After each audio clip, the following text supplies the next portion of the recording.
There's no one who can say that they have not been touched by trauma, have not been affected by trauma, because it's very traumatic to look at the news and see the death toll going up like the national debt. So everybody's suffering from some form of trauma, whether they, everybody's doing the best they can, but there, and this is why, Alicia, that part of the Branded Like a Leader course is so important, because the spirit, mind, and body is what will get us through this process intact and whole. So my hat's off to all professional service providers, whether they call you essential or not, to help someone through this situation of pandemic, after and during and while being traumatized yourself to some degree, is really to your credit. To your credit. Building a business in this space is different than building a business in early 2019 or anything prior to.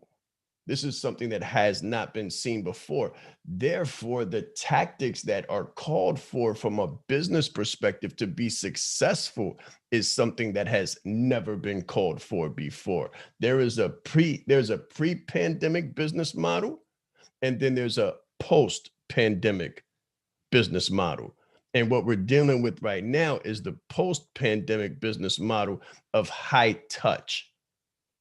A lot of organizations that did not have the high touch piece are no longer with us. Or you'll see them in the mall, but truthfully, they're just getting rid of inventory. They're just getting rid of inventory. Of definitely, Shadanika, to your credit, I'm sure it can't possibly be easy. It can't possibly be easy. And every time you have to do it, it's traumatizing to you and it's impactful to you. And what they call what you do a an essential service. And trust me, I know it is, because I get massages. So I know we have to be physically fit. And that is one part of our physical fit state that helps us to achieve what I was talking to Miss Knight about earlier, that balance, that homeostasis. Very important. So everybody that leaves the home to go to work, and those who work, wow, that's a shame. They should. That's a shame. But even those who work within the home, you've been impacted.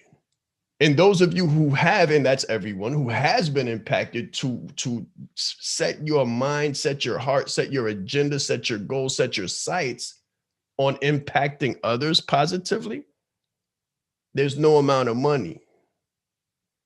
That's one of those priceless positions. You're taking a priceless position because there's really no amount of money that can speak to that.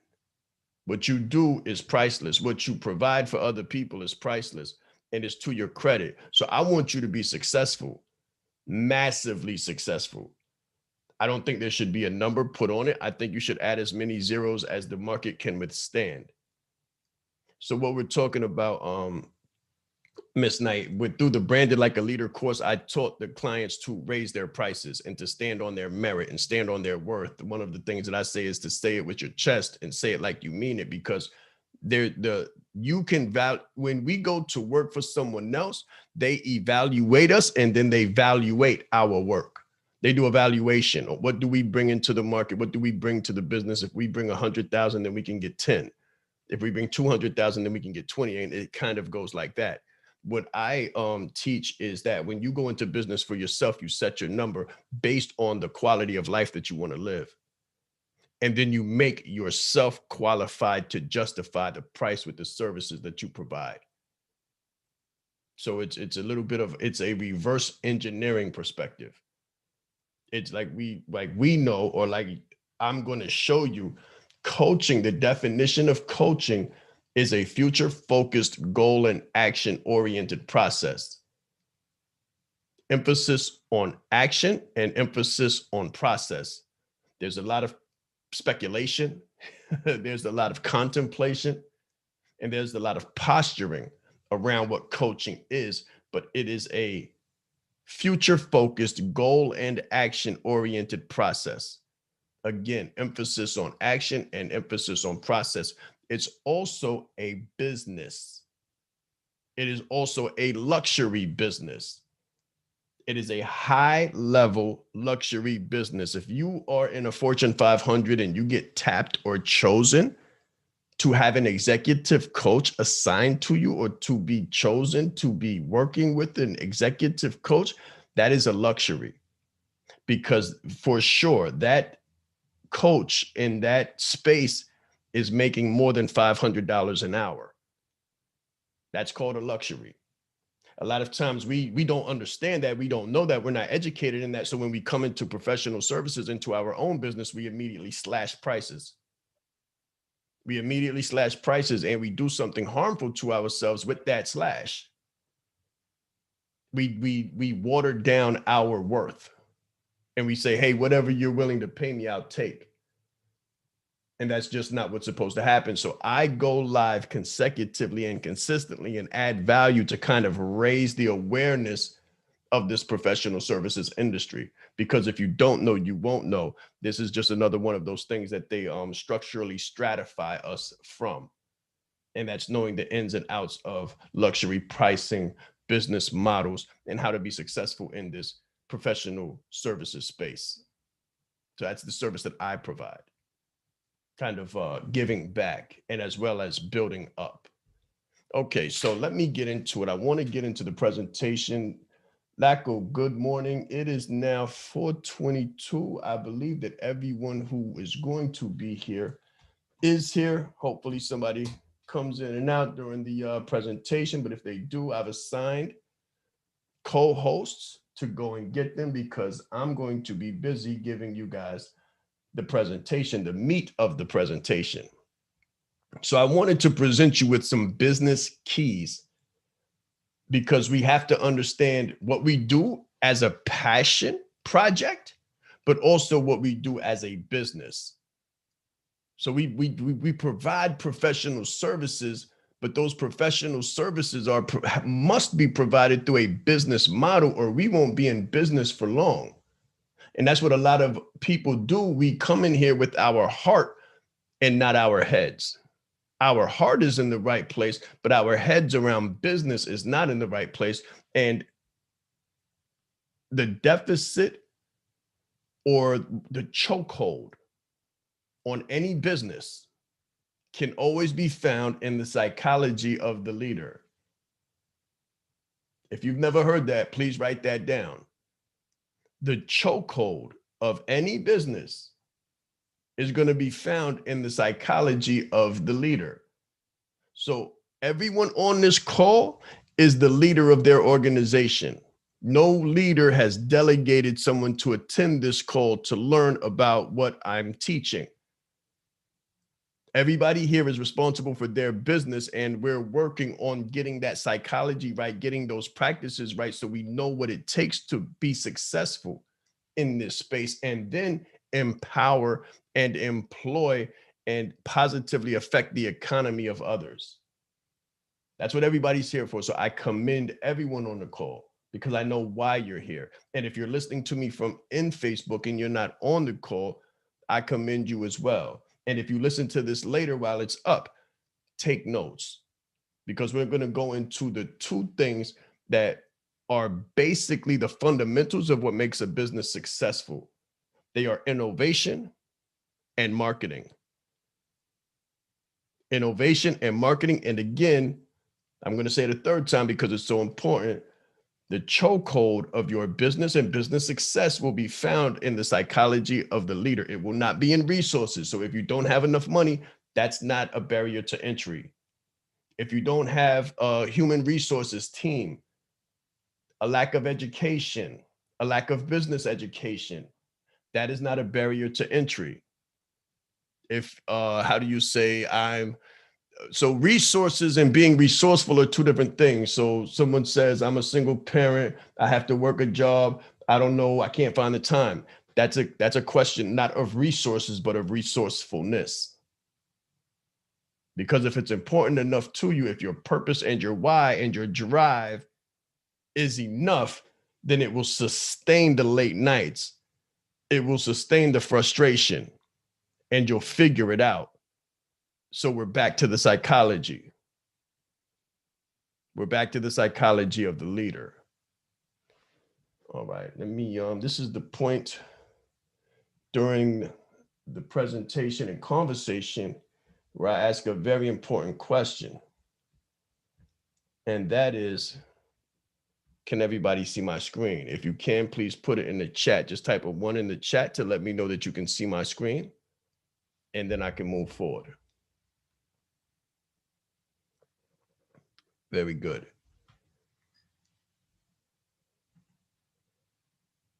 So business keys. My name is Sean Wright East. Welcome to the 4 a.m. Alien Call. We are starting a little bit late. If you were here earlier, I hope you took down those 3 books. I'm going to name them again for you. Coaching Skills by Jenny Rogers.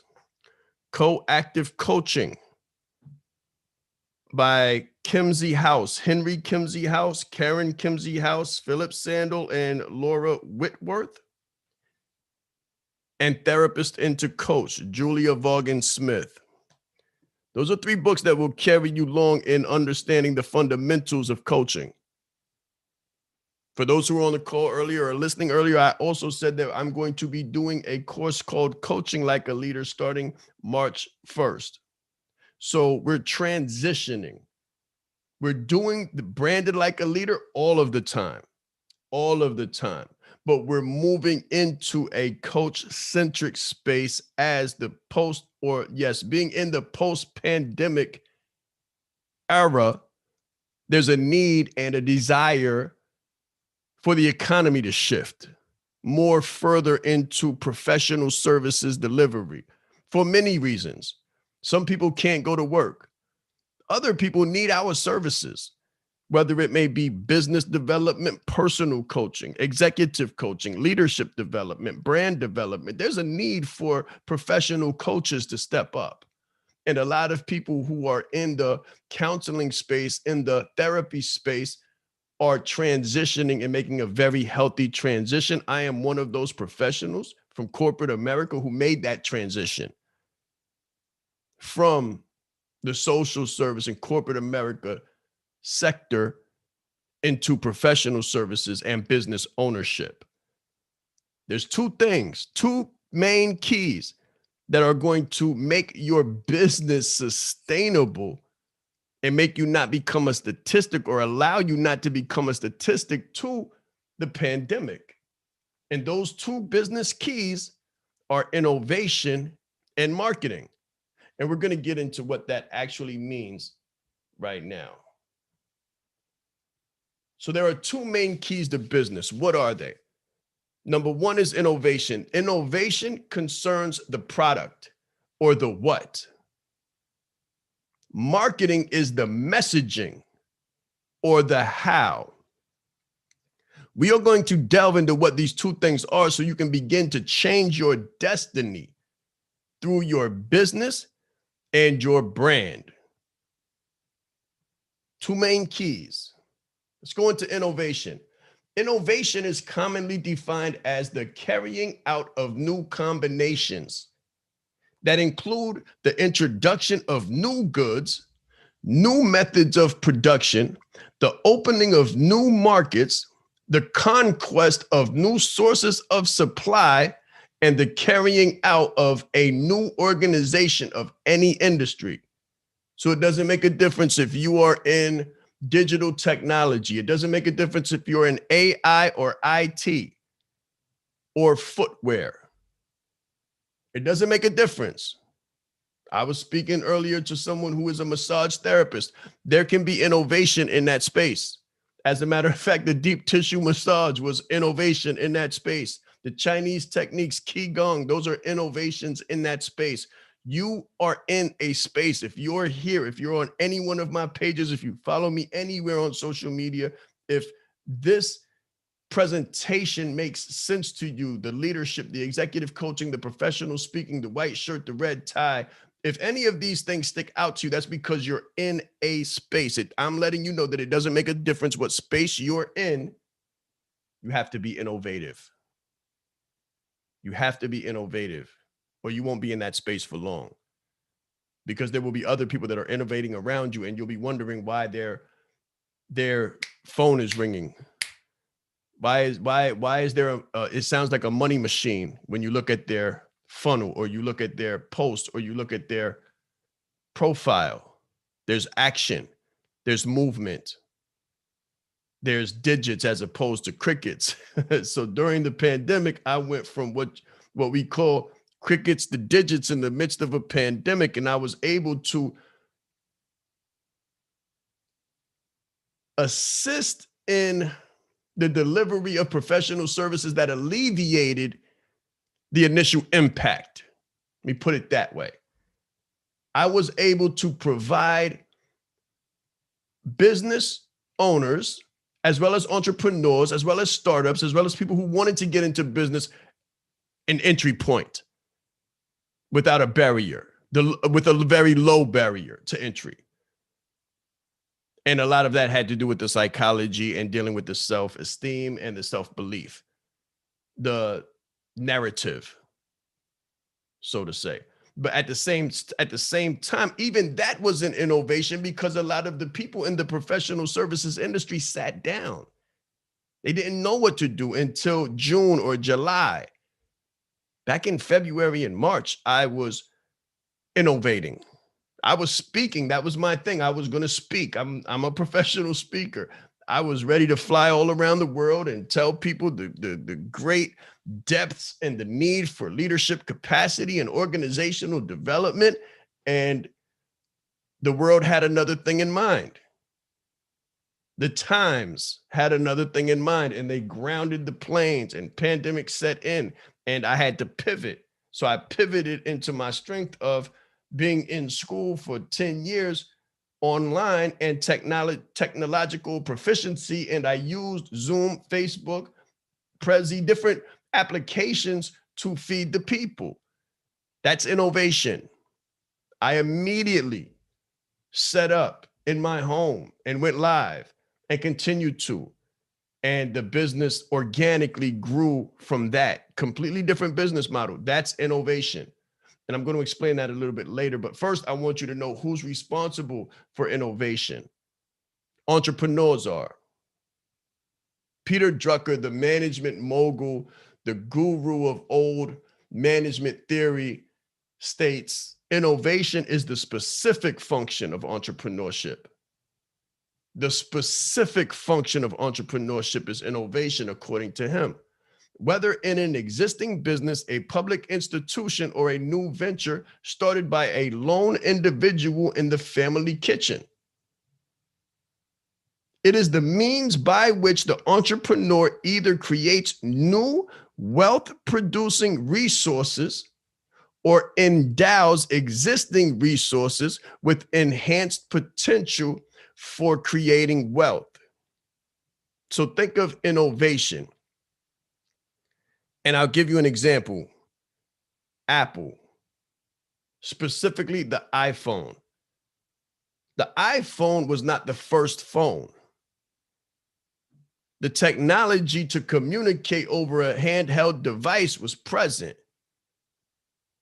It was already present. It had been present since Graham Bell. But Steve Jobs and Apple innovated on the existing model and made it better, made it smaller, made it faster, made it lighter, made it more efficient. That is a form of innovation. Another form of innovation is bringing something where there was nothing, being creative and actually being, okay, so the Apple was what we call disruptive innovation. And then a new creation is what we call creative innovation. Creating something where there was once nothing. That's a different form of innovation. So you can do two different kinds, and we'll get into 4 different kinds in a moment, but I just want to introduce you to the concept.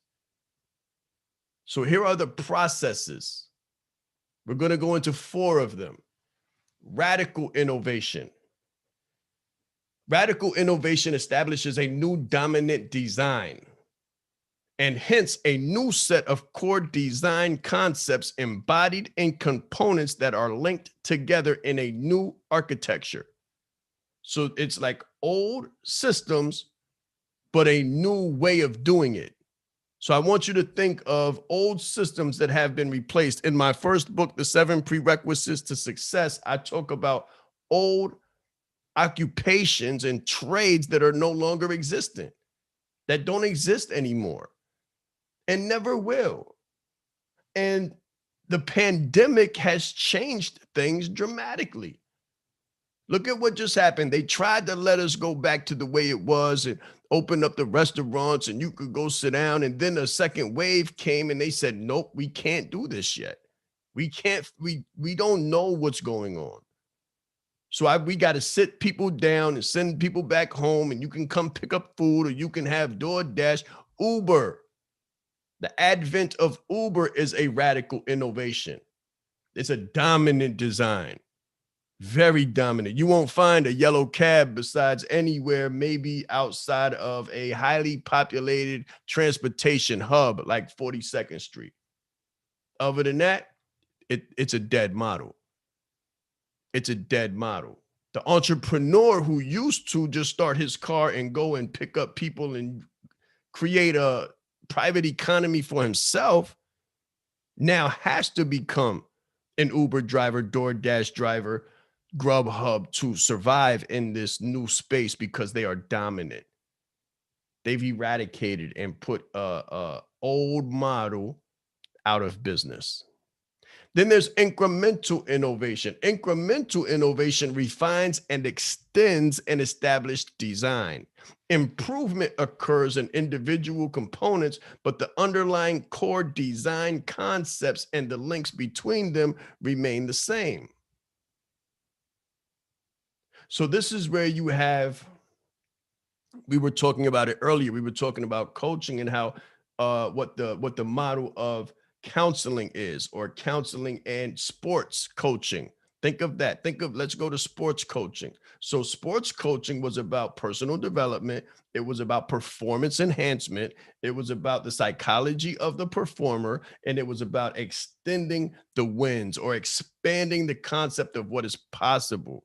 But it was based and solely presented towards the athlete for athletic competition.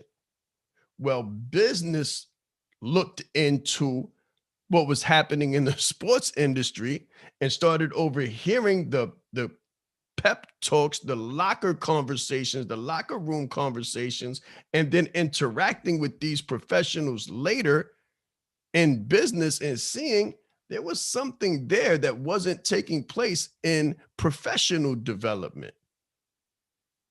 There was something there, and it existed in some form in military and leadership development within the military. Now, they also have the athletic piece for recreation in peace times. So there was something that was seen in those disciplines that business tapped into. The health and wellness industry tapped into. The personal development industry tapped into, and it became an incremental innovation on the sports coaching and the leadership development model. And it kind of morphed into a personal and professional development industry that is now worth upwards of $14 billion a year. Big numbers, big change, big opportunity, big opportunity. Does everybody understand this? If this is making sense and I'm going, if everybody's getting this, just put it in the chat. Let me know in the chat that you're understanding exactly what I'm saying and how these innovations apply to different demographics and different markets.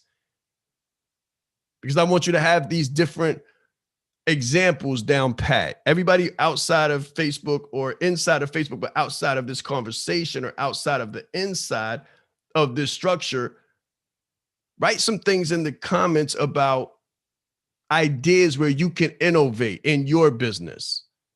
I want you to think of that. So the third The third innovation process is architectural innovation. And that's innovation that changes only the relationships between them, the core design concepts. Only changes the relationships between them. So that would be something like the AirPods, the Bose, the wireless. That's an architectural innovation, because now we don't have to hold the phone to our heads. Now we don't have to have the wires hanging from our ears to the phone. That's architectural innovation. Now we could pop in the iPods, tap our ears, or tap the pod in our ears, or tap the phone, something on the phone, or something on our wrists even. That's another architectural innovation. Tap the watch and go from listening to music while working out to a phone call. That's architectural innovation. Stunning. And it changes the dynamic. It changes the demographic. It changes the landscape. And then there's modular innovation. So that's innovation that changes only the core design concepts of a technology. So in that case, I want you to think of Tesla. The core design concept. The core design concept of Henry Ford and a car was that it ran on gas. That was the core design concept. Electric cars and cars that run on water, completely different core design concept. Completely different core design concept. Anywhere I pull up, if I travel, if I choose to drive outside of any inner city and take any travel at all, any infrastructure in the country, and this is any country, when you pull over, you're going to see little white solar and hydro parking spots where those cars can get refueled, but it's not at the gas station. That's a different core design concept.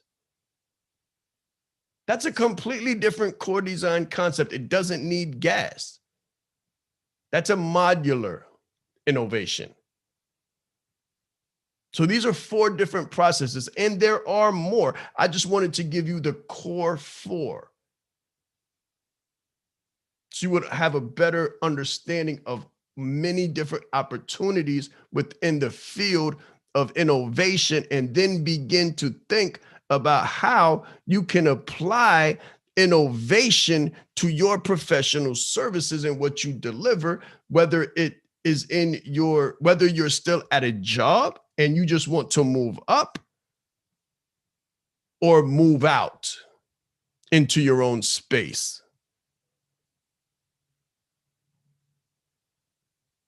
That's what is innovation.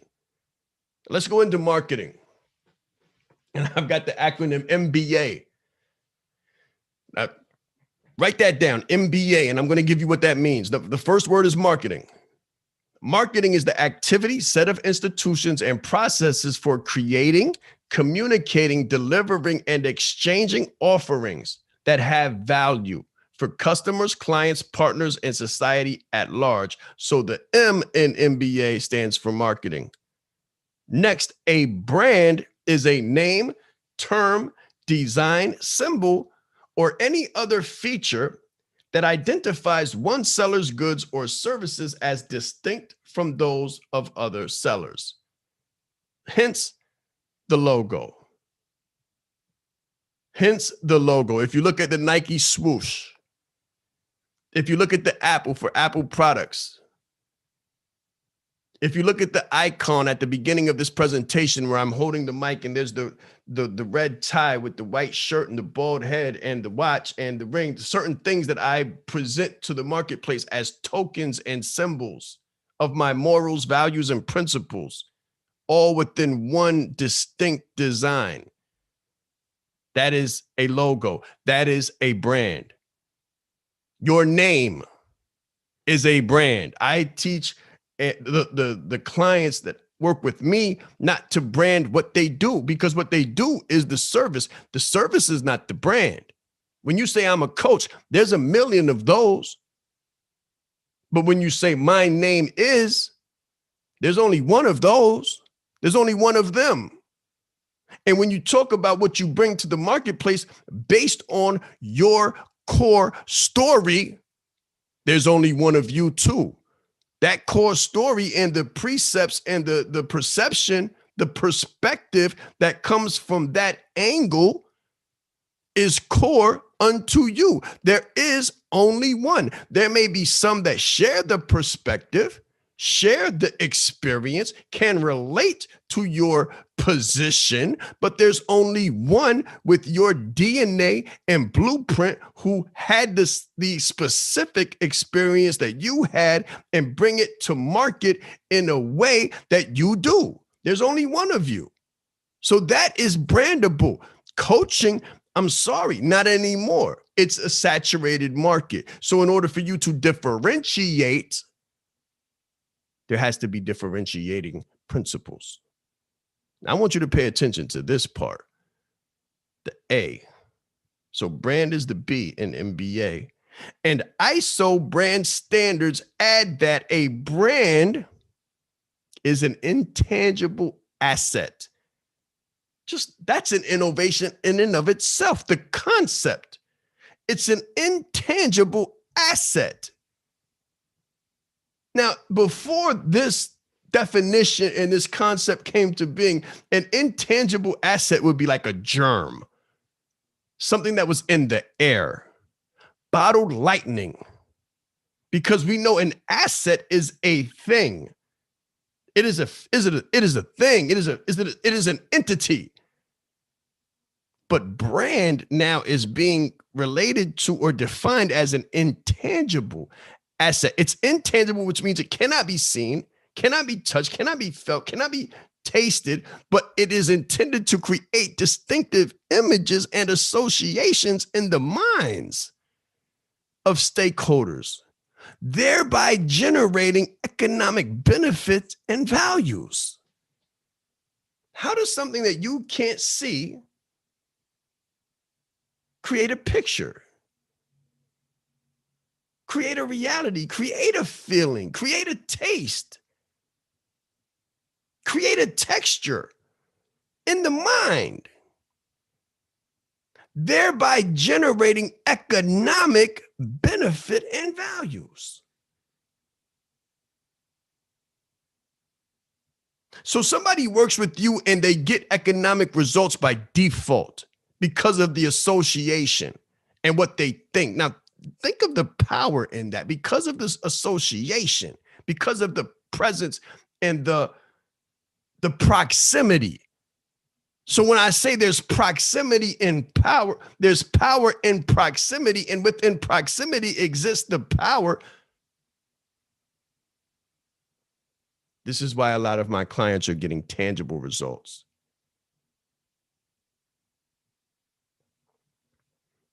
Results that they can measure, results that end up in the bank account, results that end up in better relationships, results that end up as better health. They show up in different ways. But the brand is an intangible asset. That's revolutionary. Very revolutionary. That speaks to what I was saying before when I was talking about the low to no barrier to entry. Because it's a concept. It's concept collateral. It's a conceptual construct. You either have it or you don't, or you need to innovate and find it. But if you do, then the value, there is no preventive measures that stop the intangible asset. You might not be able to get into a building because you can't pay the door fee, but if you have an intangible asset that does what it's intended to, which is create the distinctive image and association in the minds of stakeholders, they're going to come to you. This is the whole science behind positioning and no longer prospecting. So I teach my clients that we don't have to prospect. We position ourselves and our ideal clients come to us. So it's flipping the old marketing model. And this is how when I say I went the quickest to digits in the midst of the pandemic and I did it organically,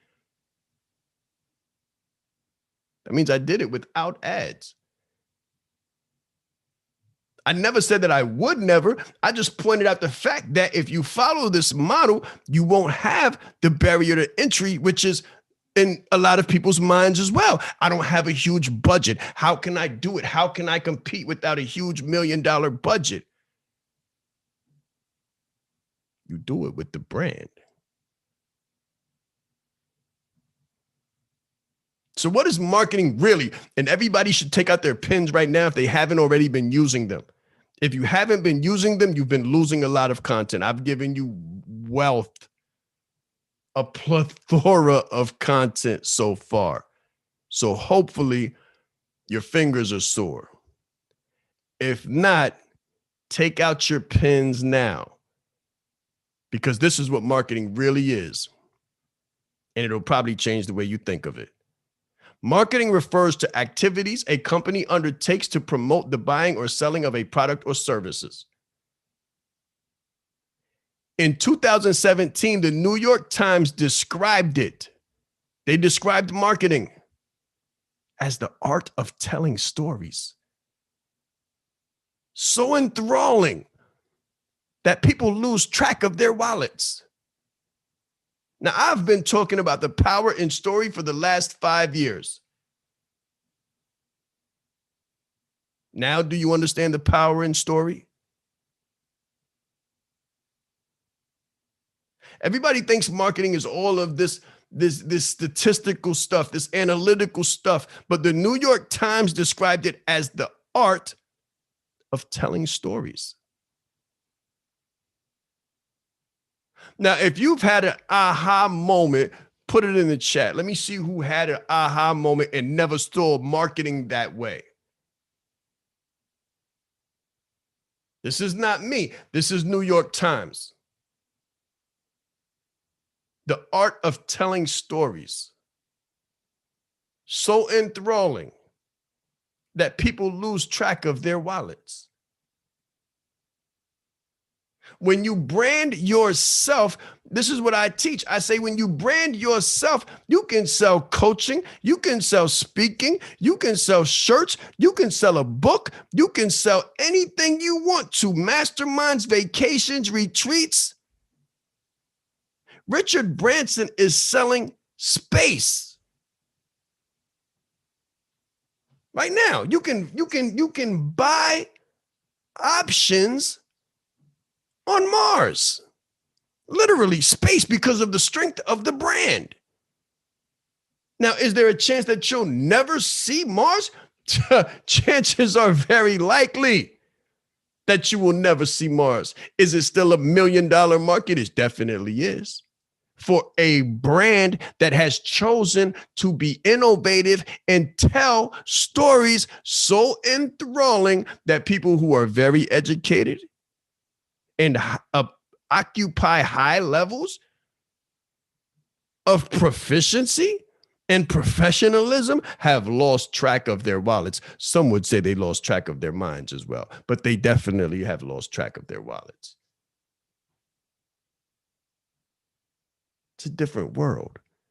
We live in a different world. And if you're not up to date, then this is why you're not making the impact that you want to, because you really don't know what you're doing. You don't really know where you are or what's taking place around you. You're wondering why things are selling, but you're not. And you're wondering how to step from one spot into another and how to make a transition. This is a huge leap. This is a huge leap, because the concept of old marketing says, I give you an exchange, something you can see, for something that you give me. And it's usually monetary. Now we're talking about the power of story, the feelings, the energy, transference, the value, the vibration, economy, energy, frequency, financial. What's going on here? There's a difference. There's a big shift. The art of telling stories. I can guarantee you that you would never see that in something that was written in 1997. We live in a different world. E equals MC squared. So the marketing mix, which outlines the specifics of the product.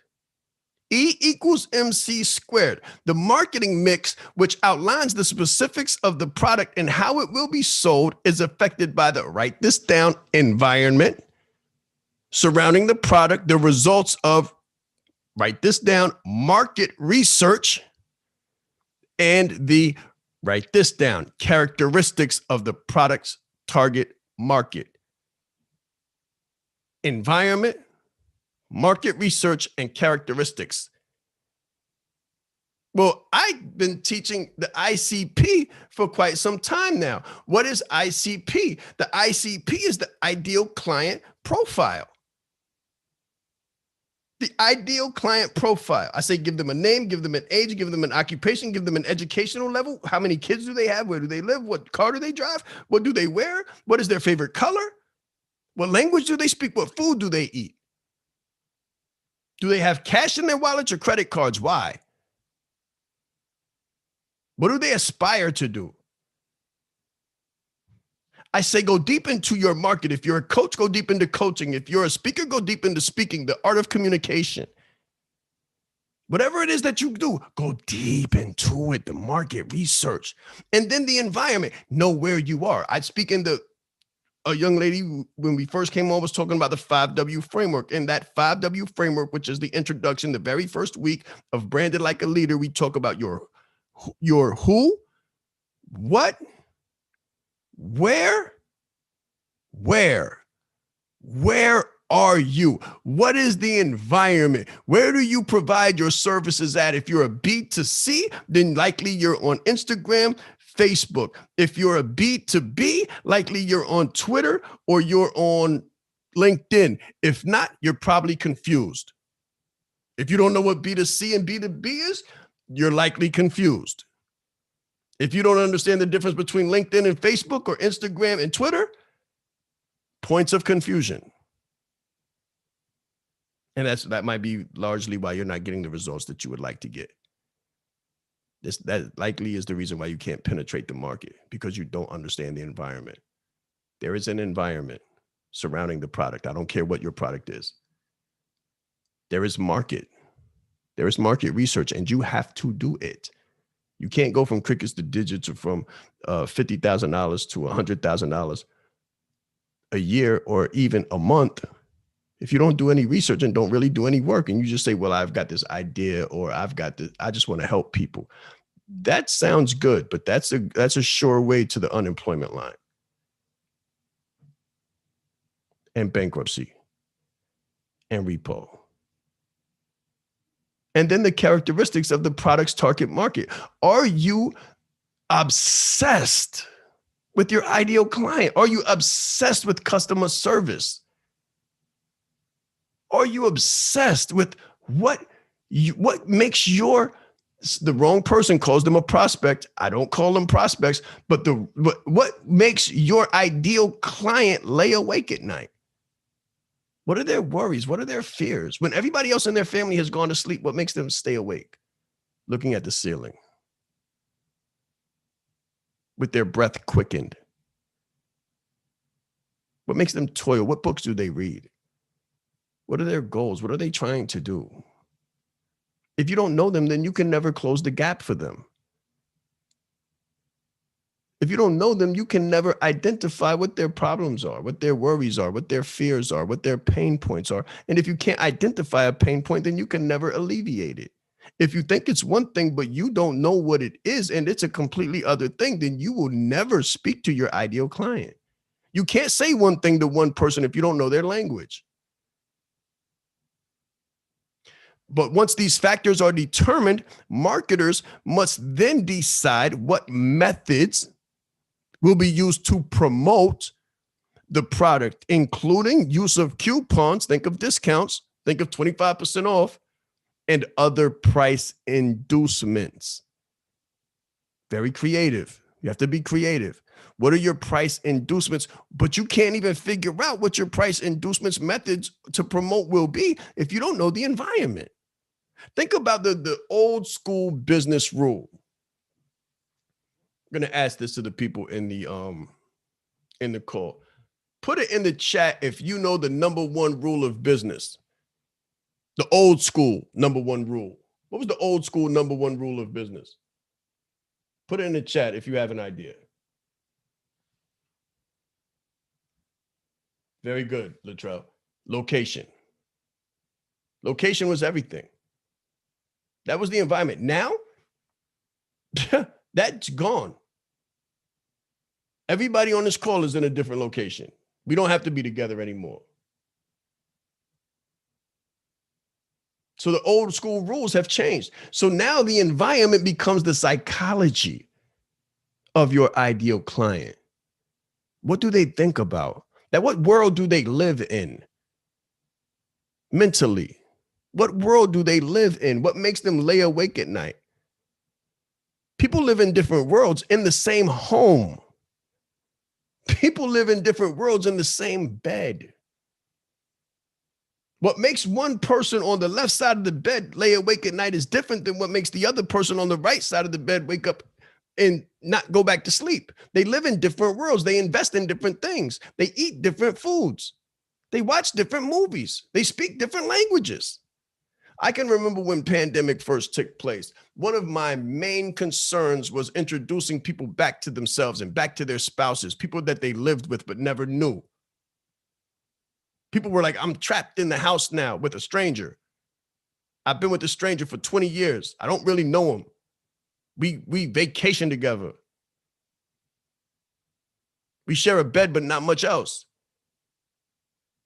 What's the environment?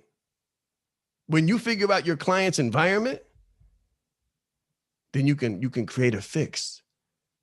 You can create a service to complement that environment. It's different now. It's not physical. Think of intangible asset for an essential environment.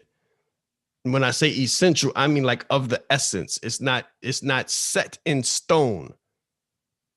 The environment is not set in stone. It's subject to change. 2019, January was one environment. 2019, March was a completely different environment. The landscape shifted, even though the ground was still the same. Everything shifted. The system changed. The model changed. This is an ever fluctuating market now. Everything is changing consistently and fast. How do you keep up? How do you keep your fingers on the pulse? If you don't know the rules, you got to learn them fast.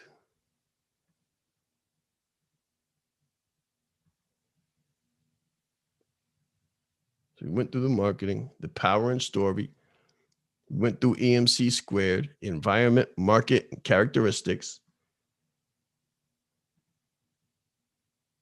Now, what are the takeaways? I want to give you guys some action. First, let me go back for a minute. Has this been good?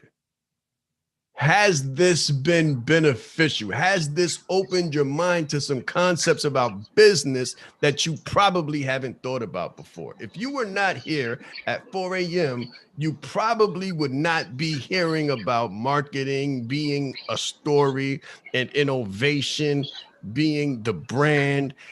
This is a different world that we live in. And I want you to understand it so you can prepare for it, so you can participate in it and then dominate it, because it is dominatable. You can win here. But if you don't understand it, it's hard to conquer or even participate if you don't know the rules of the game. So I want to give you the rules of the game and let you know what's really going on. This is what's really going on, and these are the core business keys. So what are the takeaways? I want, and write this down. Research innovation. Research innovation. How can you innovate your offer? I want you to think about how can you innovate your offer? So I was speaking, traveling, flying around the world, speaking on stages in front of 2,000, 3,000 people. I'm still speaking. That was an innovation. I'm sitting in my home speaking. That's an innovation. People are just getting around to it now. Now they're trying to get their, weight up and get their equipment and try to do a live. And you got to be fast. You got to be fast. How can you innovate your offer? Research marketing. Number 2, research marketing, or better yet, research story, because that's what marketing is. We just learned. Marketing is story. So research story. And then think about it. How can you storytize your brand value? How can you storytize it? Before this call really started, I was speaking to an LPC, and I provided my story, a little bit of my story, my transition from counseling to coaching and what that looked like. It's a true story, and your story should be true, because that's what makes your brand authentic. That's what makes your brand authentic. If you want to know more about that, then we should speak, and we'll go into what branding like a leader is and how to create an authentic brand presence. But you want to storytize your brand value. How can you create a story around the value that you bring to the marketplace so that it's so enthralling that people lose their wallets, as the New York Times stated in 2017? Number 3, strategize the 4 offers, the 4 processes of innovation on your offer. Strategize those 4 processes and think about the architectural and how you can provide incremental innovations to your offer. So what we did was we did coaching like a leader in March. We'll be doing we did branded like a leader in September. In March, we're launching coaching like a leader. And I think in September, we'll be doing speaking like a leader. How can you incrementally innovate on your offer? I'm giving you examples. And then I want you to mastermind the MBA. How can your brand create an intangible asset in the minds of your ideal clients? An intangible asset in their minds. You figure this out, you'll never worry about money again. You'll have too much money to ever give it all away. You'll never be able to write a check big enough because the zeros won't fit. When you figure this out and you know the market and you do the market research and you help your clients to identify your brand with an intangible asset that they need, that's called game over. That's called freedom. You can actually show up when you want, how you want, where you want, with who you want. And you'll make the rules wherever you are. So mastermind the MBA. Number five, write your so compelling story that people lose track of their wallets. What does that look like? It usually has transformation included. So I'm just a kid from Harlem who God chose to show his favor and mercy through. I grew up in some very, very rough times that are historically known as rough times. The late 80s, early 90s, otherwise known as the infamous crack era, made all of the wrong decisions. If there was a wrong decision to be made in that time, it was made. And then I fell in love. I bumped into personal and professional development and found a father figure that I never had. I found a foundation.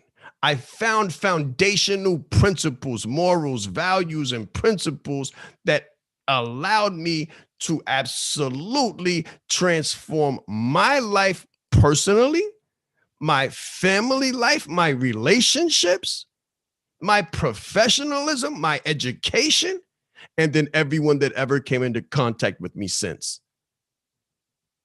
It's my truth. That's my truth. It's a compelling story because it's true. There's a lot of people that can relate to it because they remember it. And there's a lot of people that are in different stations of that transition now. So seeing someone who has made that transition makes it possible. That's an asset. The possibility, hope is an asset. If I can do it, then you can too, which means it's doable. The concept now exists. There was a time when there wasn't a concept. People from Harlem don't wear white shirts. People go to Harlem in uniforms that include white shirts, but people from Harlem don't wear them. Not to work, not leadership, not entrepreneurial leadership, leadership development, leadership that looks like you and me. Not really. It's an intangible asset. Confidence is an intangible asset. Belief, hope, faith, intangible assets. What is your so compelling story that people lose track of their wallets? And then number 6, think. That's the actionable takeaway. Just think, how can you bring EMC squared to life for your business and brand, environment, market research, characteristics of your ideal client? How can you bring that to life?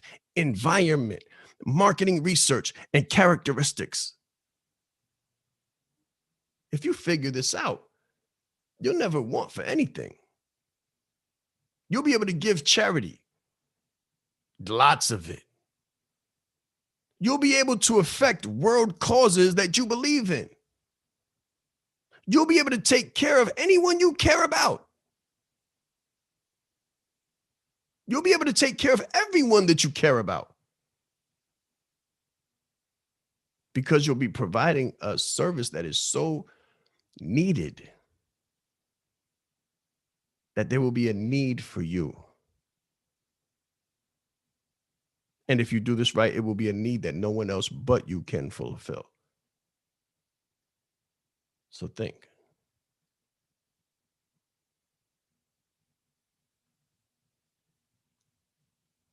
My name is Sean Rais, and these have been Business Keys. Business keys to survive and thrive in a post-pandemic world and society. We call this the alien call because we do it when most people are asleep. And in order for you to be successful, you're going to have to stretch.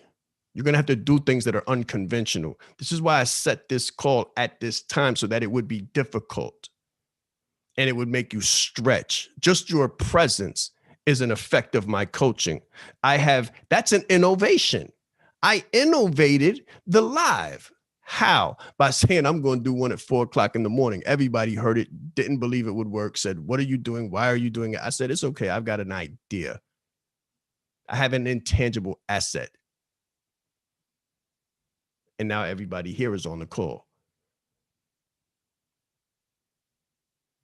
What is your intangible asset? What is your idea? What can you innovate and create? Let that be the food of thought until next Wednesday. Thank you.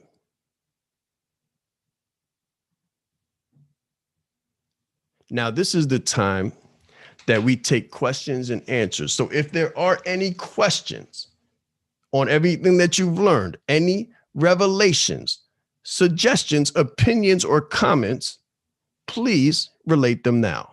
So you can come off of mute and go ahead and ask anything, speak back to me, let me know that this works, this was good for you, that you're going to be able to implement it, and what you got from it. Thank you very much. And you're very welcome. Good morning, Sean and everybody. Good morning. I would say for me, the biggest takeaway which makes so much more sense now, is going back to the portion about the storytelling. All of the digging and the work and the the internal work of doing our brand origin stories and breaking them down, and just the process that you had us go through. It all makes so much more sense now why that was like such a huge component in making sure that that was solid, because that's key in our for our brands. That's key for our businesses, because that's what it is now. It's no longer the same as what marketing used to be. So we have to make sure we have that down pat, and that makes a world of difference. And it makes sense because I hear a lot of people talking about it now. We mentioned that the other day, that when I hear so many other successful people, great people that I follow and I admire, they're always referencing their story, and they have huge followings. So it makes sense. Very good. Very good. Clarity. It all makes sense now. Definitely. Anyone else? Observations? Yeah, I'm going to have to go back and listen to this again because it was so much, and due to being at work, and I started typing out stuff as I was, as what you were saying, and then also what connections that was being made. But even with just dealing with the 5W framework and dealing with your clients, I mean, because even though as a coach, if I'm coaching someone, it's about their brand as well. And so everything that I learned through the Branding Like a Leader is really through this call. I'm looking at looking at some of the things that I heard, and I need to go back through it all and see where all of that information that I learned as far as building my brand, how that goes towards my clients, and whether it's their personal brand, their business's brand, whatever that they have. Even if I was talking to a person about a family issue, there's still a brand tied to that. And it just tied everything together from a different perspective with looking at my client's brand and dealing with their pain points. I'm in awe right now. Thank you, brother. Definitely. That was powerful observations, brother. Definitely. Anyone else? Observations. Hello? Yes, ma'am. Okay. This was great information. I think what stuck out for me was when you actually made the statement, don't brand the service, but brand yourself. And I think because, coming from the counseling background, we're taught or trained not to really, focus on ourselves. It's mainly just focus, on your client. But when it comes to branding, it's kind of the opposite. And so that was, something that really kind of stuck out for me as you were talking, going through. But it's a lot of information that I would definitely have to process and chew on for a little bit. Yes, ma'am. Yes, ma'am. So I heard what you said, and I wanted to just clarify something. The characteristics in the ICP, we absolutely do. We locate and identify our ideal client, and based on their preferences, like we almost make a marriage set in stone. We think of our ideal client in relationship to our brand. So through the 5W framework, we find out who we are, what we do, where we do it, when we do it in our ideal client's life. And that determines a lot about our branding. Right. So we definitely brand ourselves in relation to our ideal client, because your brand should identify with your ideal client when they see it. Your brand, your logo, your messaging, the words you use, your style, your touch, your energy. should resonate highly with that one individual in one place at that one time in their life that is most critical and important. And that's when they're ready to make a decision. So yes, we brand us, but our focus through our brand, because our brand exists in this context of professional services for our ideal client. Mm-hmm. Does that make sense? Yeah. Okay. Yeah. Very good. Anyone else? Observations? Good morning, Sean. Good morning, everyone. Good morning, Imani. So I also wanted to highlight the story as well, the art of storytelling, which definitely I want to research more. That's such a huge thing, to really create that art of telling a story and really getting to the point of what the story is, but really putting in the necessary details to really connect with your audience and your ICP. And what also got to me as well was having an intangible asset. Like hope is an asset. Truth is an asset. And that just really struck me as to having that idea of those intangible things being an asset and people coming to you for that, because there is such a thing as people losing hope and people going the wrong way because they don't know the truth or what the truth of the matter is, sometimes about themselves, most times about themselves. So those two things really highlight things that I can look into more to bring even more clarity to getting the message out there. So thank you for that. That was amazing.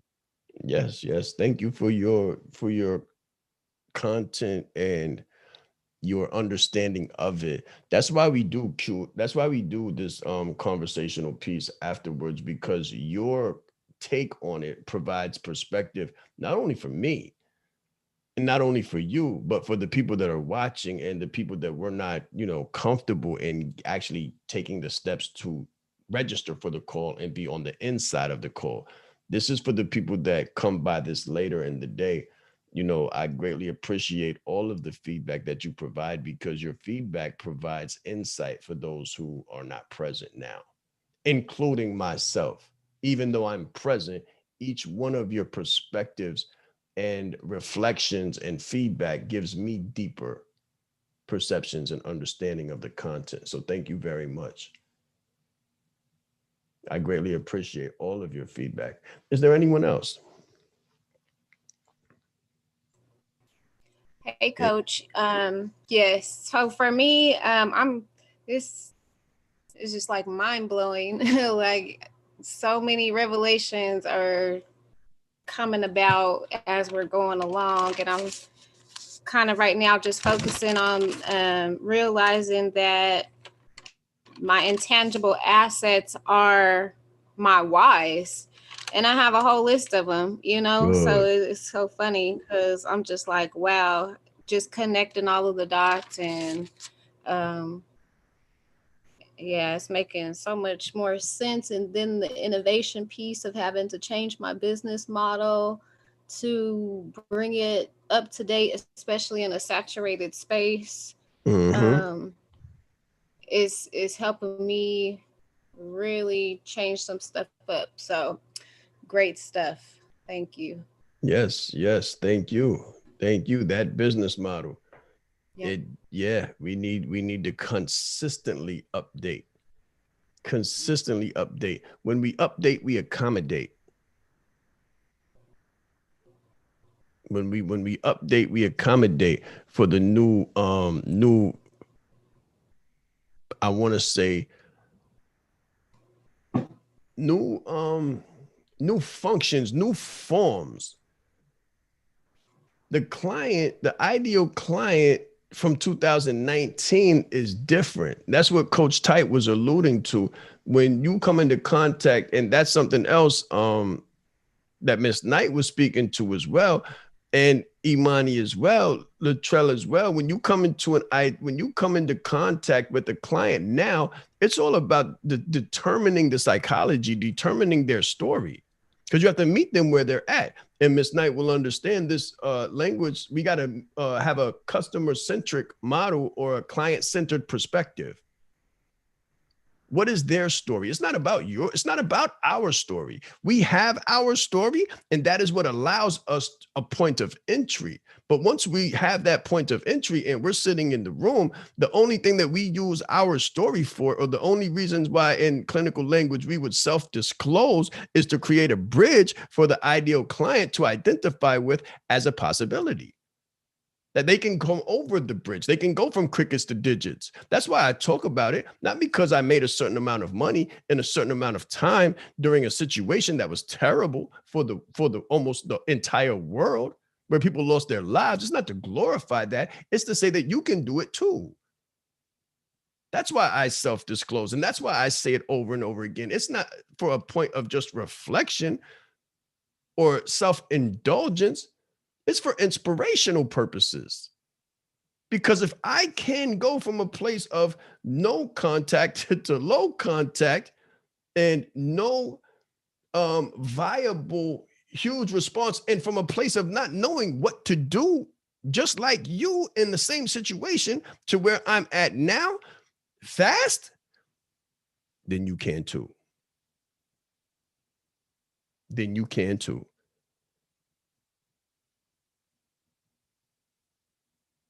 So that's why we and I love what Coach Tite said about concentrating on their story, their brand. What is their story? Because that's what you're going to have to meet.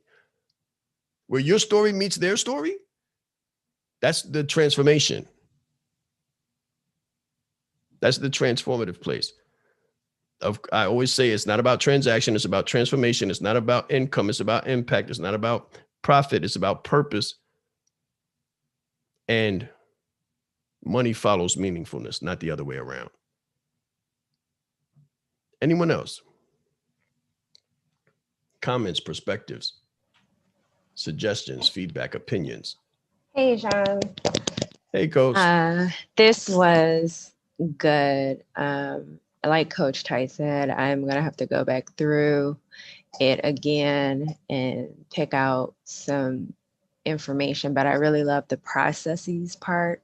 Mm-hmm. That really stuck out to me. So I'm gonna have to dig a little bit deeper there and the market research, which is gonna be a huge part of my plan now, considering that I have to do a rebrand. So this is very good. Very good. Very good. It is 5:29. We have gone strong for an hour and a half. I greatly appreciate everybody's presence, and we are going to stop the live now so they can clip it. I got one comment, Coach. Oh, yes, sir. Mr. Thomas, please do. Come on. Yeah, I'll bring it on then. Appreciate you. Great job. Yeah, thank you, sir. Greatly appreciate it. Yeah, for me, just to kind of piggyback off what everybody else is stating, stories are powerful. Just like what you said in terms of story, it creates a bridge. So just to share with the team, I got a phone call yesterday from a young lady that I had met over the holiday when myself and a couple other brothers did a toy drive. So we helped them out to give out toys to the unprivileged children in this Gwinnett area. So she called me because she was interested in my nonprofit, because she has a nonprofit as well. Okay. So then I begun to tell her my story on how I got exactly what you talked about today. I talked to her about my story on how I created my nonprofit, about, growing up without a father, but just the things that I went through to get there. And then I utilized what we learned in Branding Like a Leader. And so I kind of saw where I bridged the gap, and she can relate to my story, as now she's a single mother. She has about 3 or 4 children. And I said, I'm in the process of creating a program I said, would you be interested in something like that? And she said, of course, Thomas. Please let me know when you actually get the program together. And I just threw that out there based upon what we learned in Branding Like a Leader, but it was based upon just the story alone. That was it. But she realized that in her own experience of creating her nonprofit and in the space that she's moving, she needs coaching. Because that's kind of the level that I was on with her. Whereas, just like what you were saying, and I explained to her, you as an individual who has an organization, you need a high level of coaching, right? I told her right now, I have an executive leadership coach currently to help me personally move to a space where now I can be more proficient with my profit business as well as my nonprofit business. So she was all in. So everything you said today was dead on. So great job. Congratulations, brother. Congratulations. Now, I want you to understand something real quick, right? Because what you saw, what you did was phenomenal, but there was an opportunity there. Mm-hmm. A lot of times our best programs come from our ideal clients' identified needs. Okay. So your program is ready because you're ready. Yes, sir. So when you do an intake, when you do an orientation, when you do an onboarding, you ask strategic questions. What do you need? Because it's not about you. It's not about you being ready. You've been ready. You mean get ready? What do you mean I don't have it ready yet? No, you have it ready because you're ready, because you're really the person. Yeah. You really are the person. That's your story. Yeah. So now you just need to ask strategic questions to find out what you need to provide to fit what she needs. Gotcha. That's it. That's how that works. I did not know that I needed to provide a branding service. I came in the space of leadership development, executive coaching. That was as far as it went. And then with the clients that I acquired through me asking questions and listening, active listening skills, I was able to identify a need for branding. I said, ooh. Wow. I said, I'm doing the leadership piece. I'm doing the executive coaching, and I can still use those constructs. I can still use those skills and proficiencies, but the specific program that I'm being told is needed is branding. And I went deep. You understand? That's when I went deep. And that's when I put together Branded Like a Leader based on what I already had, based on the stories I already had, but fit in that context of what was the identified need. And actually, to be honest with you, she's the second one in about 2 days that I spoke to. Okay, so what you're doing is you're leaving money on the table. Yeah. That's what you're doing. You're leaving money on the table, and we're going to have to talk offline. We're going to have to talk offline about that. Yeah. All right? Yes, we're sir. going to have to talk offline about that. Mrs. Pitts, how are you doing this morning? I'm so mad with myself. I was up late and I actually set my alarm for 4 o'clock. Yes. I mean for actually like 3:45, and then I thought I hit the snooze button, but I hit the off button. So I just caught like the last 35 minutes of it.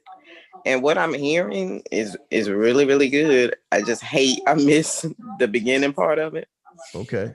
But in any event, when I realized when my alarm went off at 5, which is the time that it normally goes off, even though I don't have to be to work till almost 9 o'clock, I always get up there early to get my day going.